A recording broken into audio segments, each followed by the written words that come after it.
Welcome back. In this video, we'll give pawns the ability to capture en passant. Let me show you what that means. As we've seen in an earlier part, pawns can advance 2 squares on their first move. That already works in our game, but there's another rule related to this move. On the very next turn, an opposing pawn may capture it as if it only moved 1 square. This is called capturing en passant, which translates to in passing. Let's see another example. In this state, the white pawn can advance 2 squares. But now the black pawn can capture it en passant by moving here. Do note that only pawns can capture en passant. If a pawn moves 2 squares forward and another type of piece moves to the skipped square, the pawn is not captured. So, how do we implement this? Well, first of all, when a pawn moves 2 squares, that information must be stored for the next turn. So let's open the board class. Here we'll add 2 positions, one for each player. For convenience, I'll store them in a dictionary called pawn skip positions.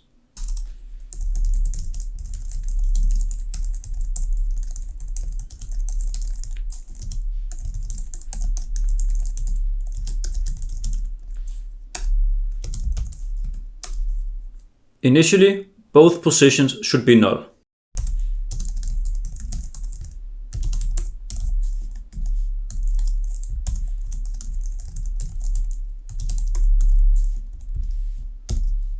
The idea is, when a player moves one of their pawns 2 squares, we'll store the position it skipped here.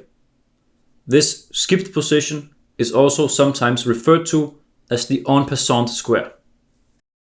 We need 2 helper methods, one called getPawnSkipPosition, which takes a player as parameter,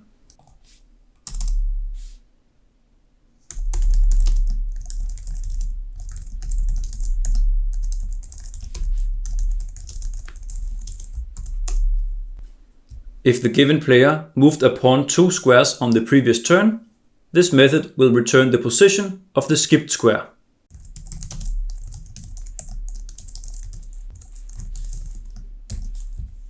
We also need a setter method,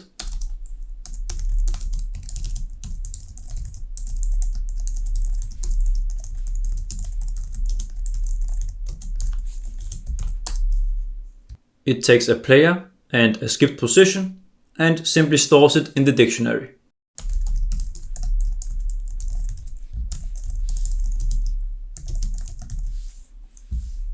When a pawn moves 2 squares, we must ensure that the skip position is set.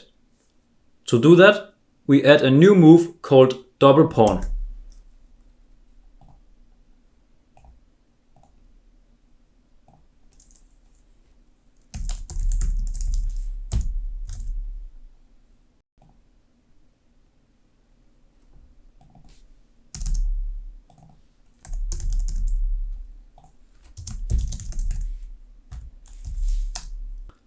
We'll use this move for advancing a pawn 2 squares.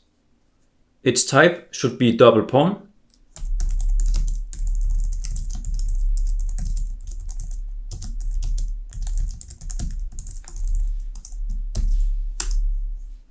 And we need the usual from and to position as well.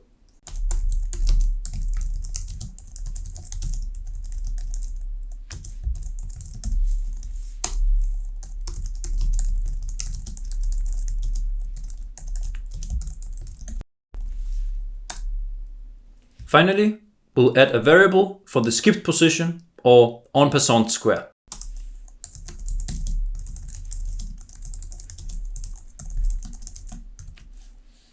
Next, we add a constructor which stores the from and to position.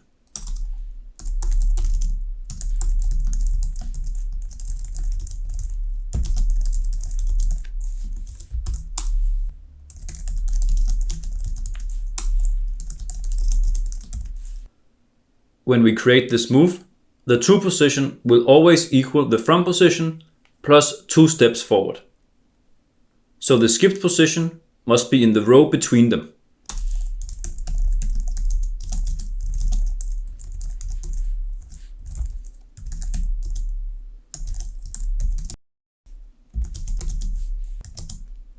And in the same column.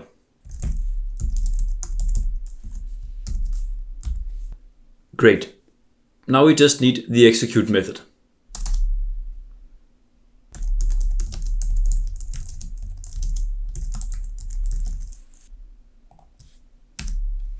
First, we get the moving player.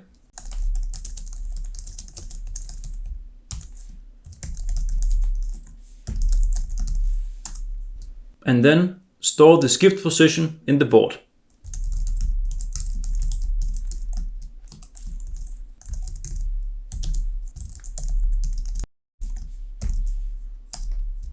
Finally, we move the pawn using a normal move.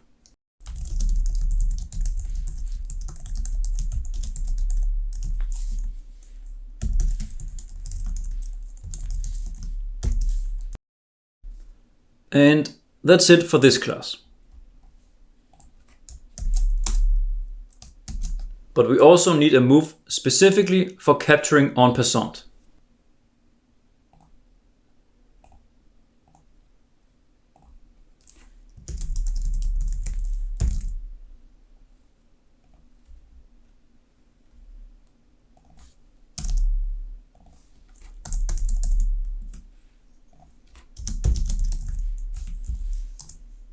This move will be used when a pawn is moved diagonally to capture an opponent pawn en passant. It'll have the en passant type, of course.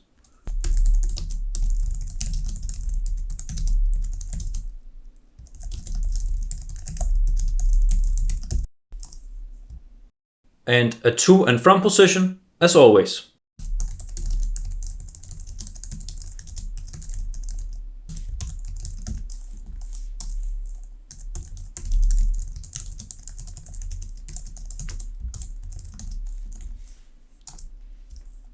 We'll also store the position of the captured pawn.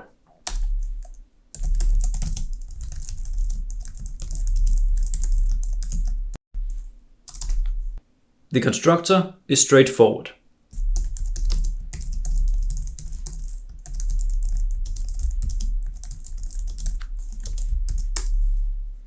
It initializes the from and to position.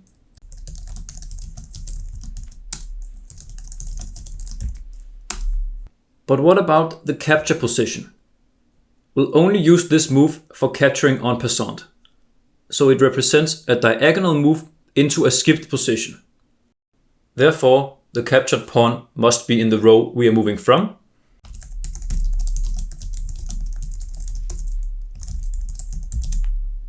And in the column that we are moving to. Great. Now we can implement execute.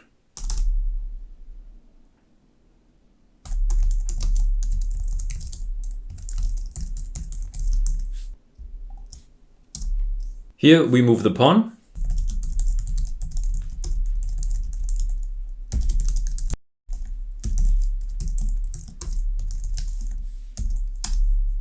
And remove the captured pawn from the board.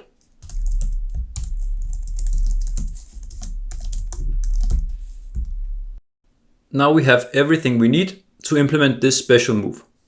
So let's open the pawn class.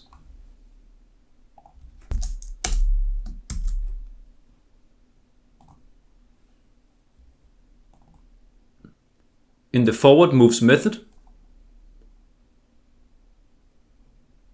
we already check if the pawn can advance 2 squares, but we are currently using our normal move. We must change it to the double pawn instead, because it stores the skipped position.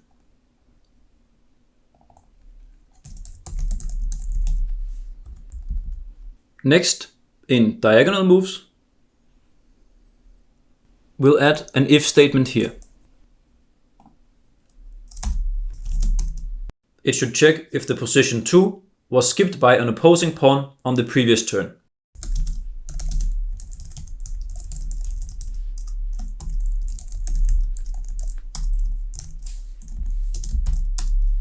If so, that pawn can be captured en passant.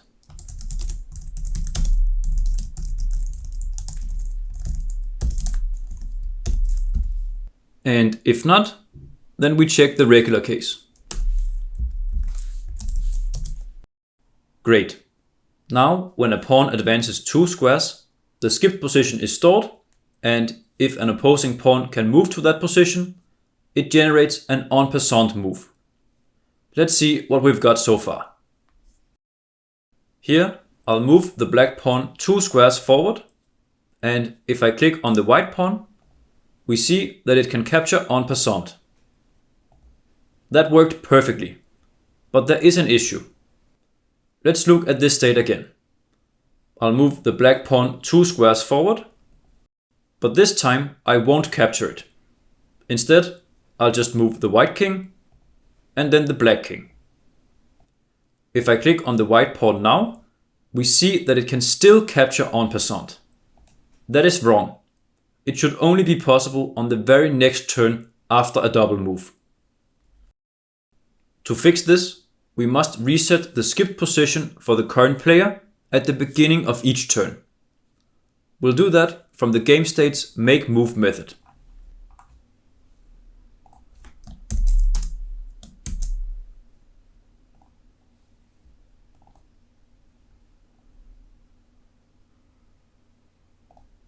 On the very first line, we'll simply set the pawn skip position for the current player to null.